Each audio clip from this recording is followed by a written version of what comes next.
नोएडा के सेक्टर 93 में स्थित सुपरटेक ट्विन टावरों को गिराने का आगाज हो चुका है। बता दें, ट्विन टावर का अवैध रूप से निर्माण करने में बिल्डर और नोएडा प्राधिकरण के कर्मचारियों द्वारा नियमों को जितनी अनदेखी की गई थी, बता दें उतनी ही बड़ी लड़ाई बिल्डर के खिलाफ आम नागरिकों को भी लड़नी पड़ी।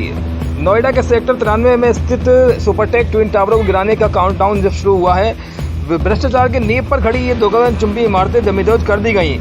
बता दें, ट्विन टावर का अवैध रूप से निर्माण करने में बिल्डर और नोएडा प्राधिकरण के कर्मचारियों द्वारा जितनी नियमों की अनदेखी की गई है, उतनी ही बड़ी लड़ाई बिल्डर के खिलाफ आम नागरिकों को लड़नी पड़ी।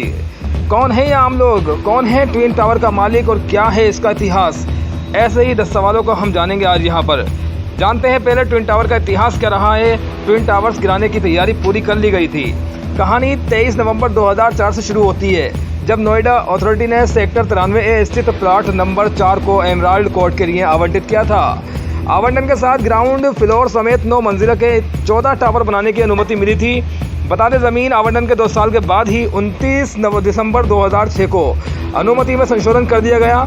नोएडा अथॉरिटी ने संशोधन करके सुपरटेक को 9 की जगह 11 मंजिल तक फ्लैट बनाने की अनुमति दी थी।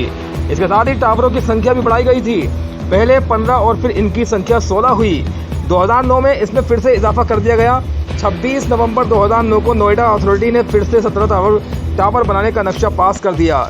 इसके बाद भी ये अनुमति लगातार बढ़ती गई। एमराल्ड कोर्ट परियोजना में बने ट्विन टावरों को बनाने वाली कंपनी सुपरटेक लिमिटेड है। ये एक गैर सरकारी कंपनी है। इस कंपनी को 7 दिसंबर 1995 में निगमित किया गया था।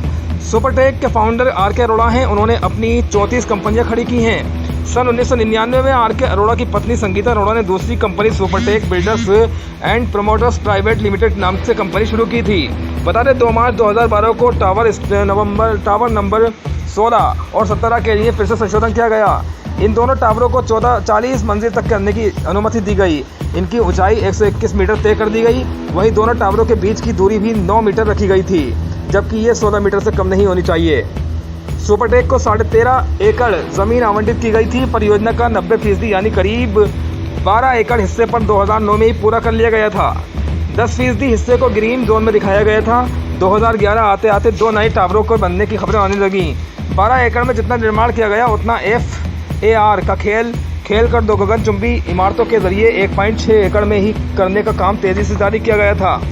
अंदाजा लगाया जा सकता है कि 12 एकड़ में 900 परिवार रह रहे हैं। इतने ही परिवार 1.6 एकड़ में बसाने की तैयारी थी। फ्लैट बायर्स ने 2009 में RW बनाया। इसी RW ने सुपरटेक के खिलाफ कानूनी लड़ाई